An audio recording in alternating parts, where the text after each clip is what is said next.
और यहां जहां दिल्ली में आप खड़े, मास्क नहीं पहनता, मैं ओपनली आपको बोलूंगा नहीं पहनता, और लगभग 3 करोड़ से ज्यादा लोगों से मिला हूं, वर्क कर रहा हूं कोरोना के ऊपर भी, एक से एक वर्ल्ड के फेमस डॉक्टर्स के साथ बराबर। अगर है कोरोना तो बंगाल में रैली क्यों हो रही है?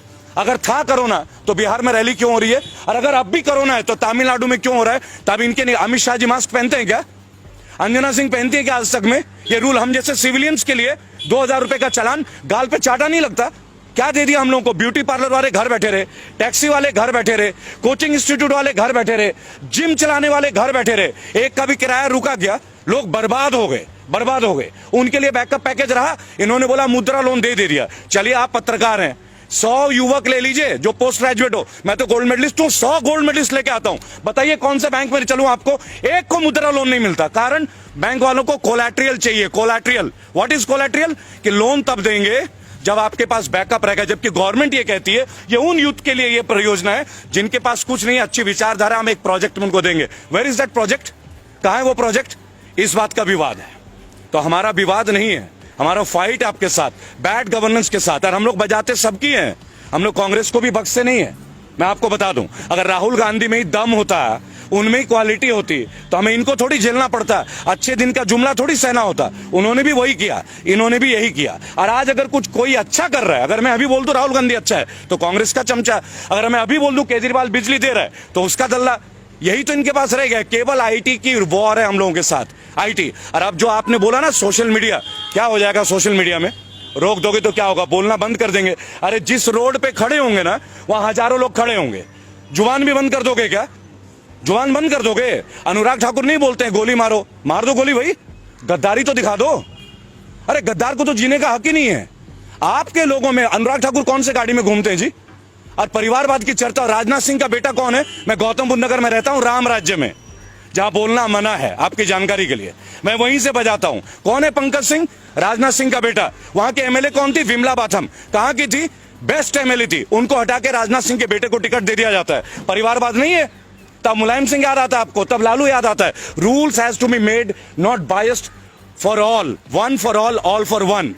अब देखिए 12 करोड़ लोग हमारे फाउंडेशन से जुड़े हैं, इस साल के अंत तक 25 करोड़ का टारगेट है, और 2022 यूपी और 2024 पूरे देश में। लेकिन कोई पार्टी को सपोर्ट नहीं करेंगे। ओपनली हमने एक बात बोला है, जो भी कैंडिडेट क्राइम फ्री हो, जिनके ऊपर मुकदमा नहीं हो, औरतों के प्रति गंभीर केस ना हो, जिन्होंने छात्र में नेता कभी भी कोई काम किया हो, या जो अनएजुकेटेड हो, अपनी गली मोहल्ले का, उन सब लोगों को हम फाइट के लिए तैयार हैं। रेबल फाउंडेशन उनके लिए तैयार है। 97 केसेस लड़ रहा हूं, विनिंग रेट 100% है। आज तक हारे नहीं है जिस केस को उठाया है लीगली। अब ये चौथा केस है। अब देखिए इनको आरटीआई से ही हराएंगे, आज चौड़े में हराएंगे, इनको जवाब तो देना पड़े। आज किसान आंदोलन में 200 से ज्यादा लोगों ने शहादत दी है, 200 से ज्यादा लोगों ने।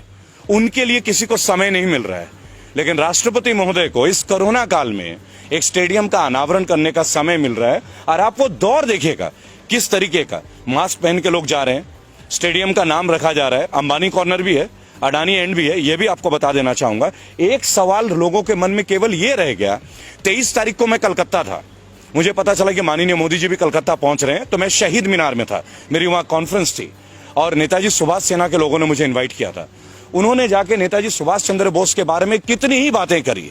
23 जनवरी, उन्हें जब भी किसी राज्य के कोई नेता की याद आती है ना, वो तुरंत फ्लाइट लेके पहुंच जाते हैं। अगर उनके दिल में सच में ये भक्ति होती है नेताजी सुभाष चंद्र बोस के लिए, या चंद्रशेखर आजाद के लिए, या प्रफुल्ल चाकी के लिए, या अशफाक उल्लाह खान के लिए, किसी भी हमारे शहीद आजम भगत सिंह के लिए, तो क्या ये स्टेडियम उनके नाम में नहीं करना चाहिए था? अगर वो ये करते तो हमें ये लगता कि नहीं, ये राजनीतिज्ञ नहीं है, ये नेशनल लीडर है। नेशनल लीडर, केवल प्राइम मिनिस्टर नहीं है। हमने मोदी जी को as a prime minister selection नहीं किया था, हमने उनको सिलेक्शन किया था एज अ नेशनल लीडर, कि एक साधारण व्यक्ति भी बिना खानदानी पॉलिटिक्स का, बिना पैसेपति, बिना पूंजीपति परिवार के, क्योंकि वो खुद को चाय वाले बताते हैं, राइट, तो वो प्रधानमंत्री बन सकते हैं।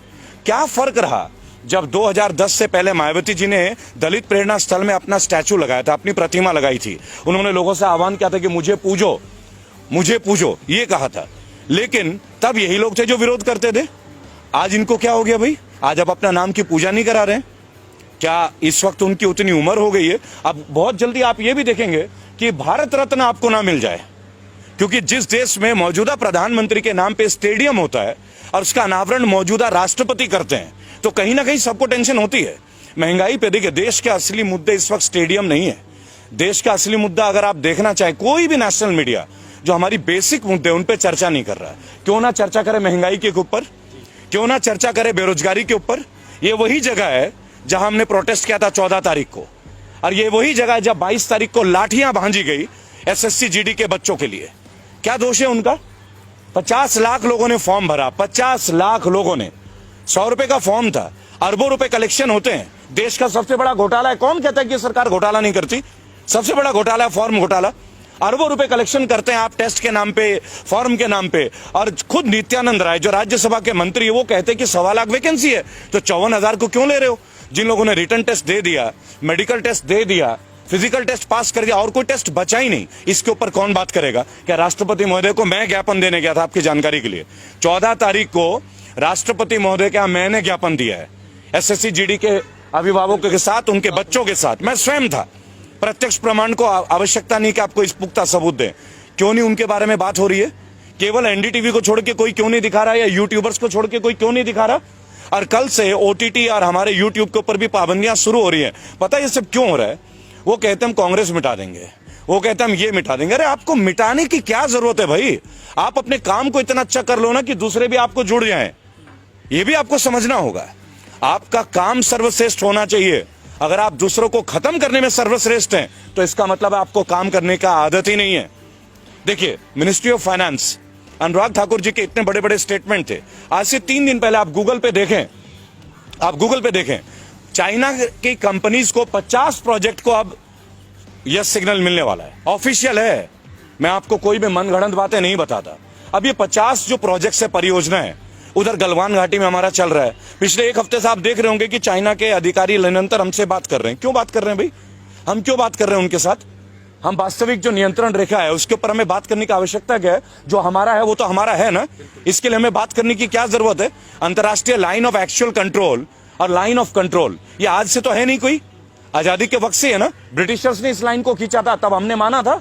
और उसके बाद आप बात कर रहे हैं, और फिर अभी बीच में आ रही है 3 दिन पहले कि चाइनीज कंपनी को 50 परियोजनाओं को ग्रीन सिग्नल मिलने वाला है। अनुराग ठाकुर का है जी ये, आप देख लीजिएगा, टाइम्स ऑफ इंडिया में देख लीजिए, ट्रिब्यून में देख लीजिए। मेरा केवल एक तात्पर्य है इन सब मुद्दों के दौरान कि देश में स्टेडियम का नामकरण हो रहा है मौजूदा प्रधानमंत्री के नाम पे, और उनका अनावरण कर रहे हैं मौजूदा राष्ट्रपति।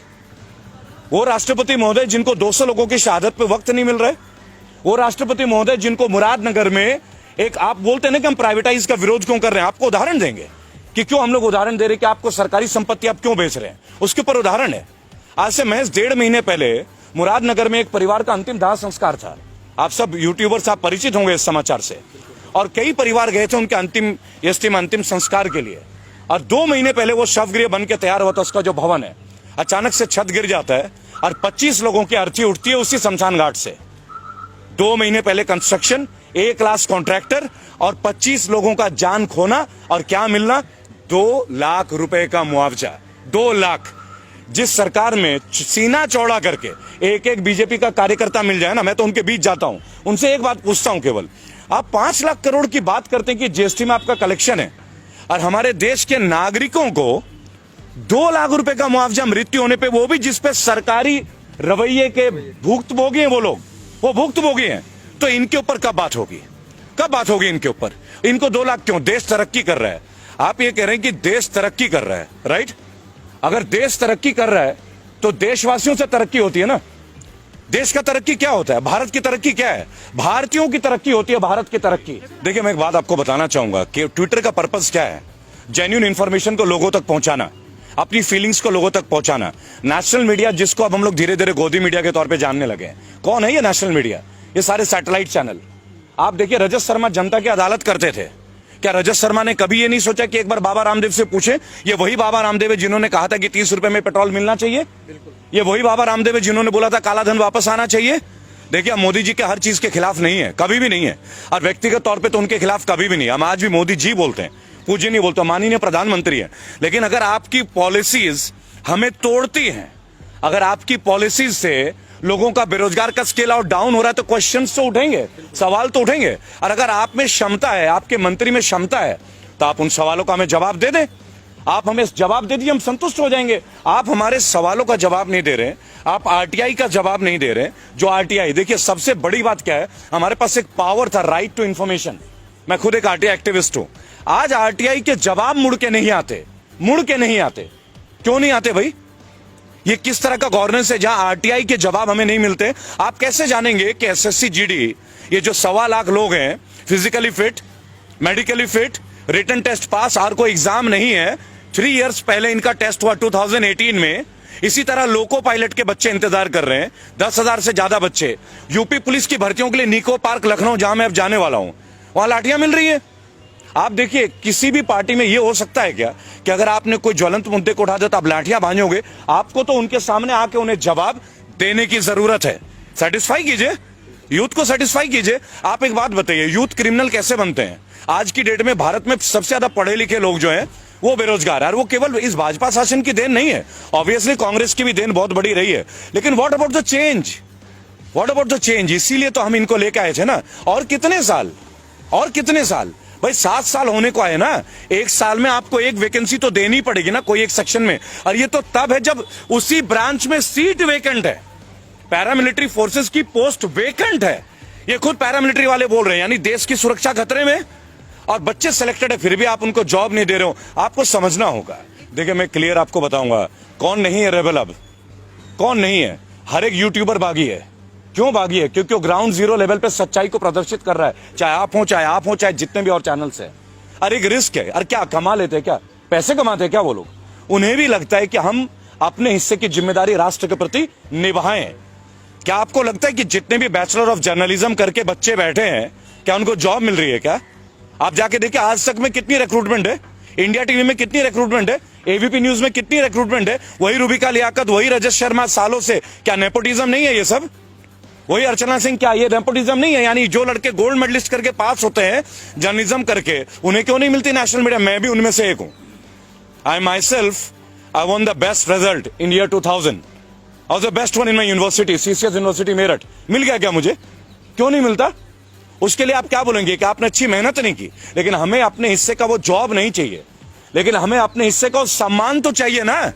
और जो युवक आज डिपेंडेंट है, जिनका परिवार उन पर डिपेंडेंट है, देखिए लोग एमबीए कर रहे हैं, बीटेक कर रहे हैं, लोग पैसे ले रहे हैं, कर्ज ले रहे हैं, माँ बाप जमीनें बेच रहे, कोई जेवर बेच रहा है, बेटियों की शादियां रुक रही है कि पहले पढ़ ले, ये भाई नौकरी में लग जाएगा तो लोन लेके इनकी शादी ब्याह। ये भी एक ट्रेंड है भारत की, ये वास्तविकता। ये नहीं कि आज मोदी काल में हो गया है, पहले से भी थी। लेकिन ये सबसे निम्न वर्ग का एक रिजल्ट है कि आप लगा लीजिए, हम पहले देश बन गए जिसने तमाम सरकारी एसेट बेचने शुरू कर दिए, और वो भी वो सरकारी एसेट जो प्रॉफिटेबल है। मसलन ONGC, we are in profit, LIC, we are in profit, बराबर। अब ये रेलवेज को बता रहे हैं प्राइवेट और रेलवेज घाटे में। तो मुझे एक बात बता दीजिए, लालू प्रसाद यादव एक करप्टेड नेता, ये इनका कहना, और जेल में होंगे भाई, सजा मिली है। लेकिन 2005 में वो रेलवे मंत्री थे, रेल मंत्री, और 20,000 करोड़ का मुनाफा था 1 साल के अंदर। तो क्या पॉलिसी थी वो? और इनके पास तो पूरी स्ट्रैटेजी है। निर्मला सीतारमण जैसी स्पीयर हेड है, स्मृति ईरानी जैसे स्पीयर हेड है, सनी देओल जैसे स्पीयर हेड है, कंगना जी है, अक्षय कुमार है, सुनील शेट्टी भी ताजा जुड़े हैं इनसे, अजय देवगन भी जुड़े हैं। तो ये क्यों नहीं उसको ग्रोथ में ले आ पा रहे? क्या आप एक बात बताएं, क्या अपने चीजों को प्राइवेट करके हम मजबूत होते हैं क्या? वो कहते हैं सरकारी लोग काम नहीं करते, तो ये तरीका है, आप विभाग ही खत्म कर दोगे। तो एक काम करो, मंत्री भी प्राइवेट कर लेते हैं। आप भी तो सरकार का रिप्रेजेंटेशन कर रहे हो ना, क्यों लेते हो पेंशन? पिछले 6 साल में 3 बार माननीयों की तनख्वाह बढ़ी है। मैंने अभी यशपाल आर्या, जो कि उत्तराखंड के कद्दावर नेता हैं बीजेपी के, मैंने उनसे एक बात पूछा कि भाई साहब, आपके ड्यूटी में जो आईपीएस है, ये बेईमान है क्या? ये पुलिस वाला हरामखोर है क्या, जो इसको पेंशन नहीं मिलती? आपने ईमानदारी कैसे, कौन सा खड्डा खोदा है जो आपको 3-3 पेंशन मिल रहा है? जब आप पार्षद थे तब 1, एमएलए थे तब 2, एमपी बने 3 और मंत्री बने 4। यानी आईपीएस के लिए जो 10 साल रगड़ रहा है अपना, दिल्ली में आके कोचिंग ले रहा है, घर से पैसे भीख मांग के ला रहा है, वो ईमानदार नहीं है। और आप जो व्हाइट कुर्ता पजामा पहनते हो, आप ईमानदारी का ठंगा लेके, और आपके घर का हर आदमी बीएमडब्ल्यू और फॉर्च्यूनर के नीचे घूमता नहीं है। आप बता दीजिए, मोदी जी के काल में सैलरी बढ़ी नहीं है क्या? क्यों बढ़ी हुई सैलरी?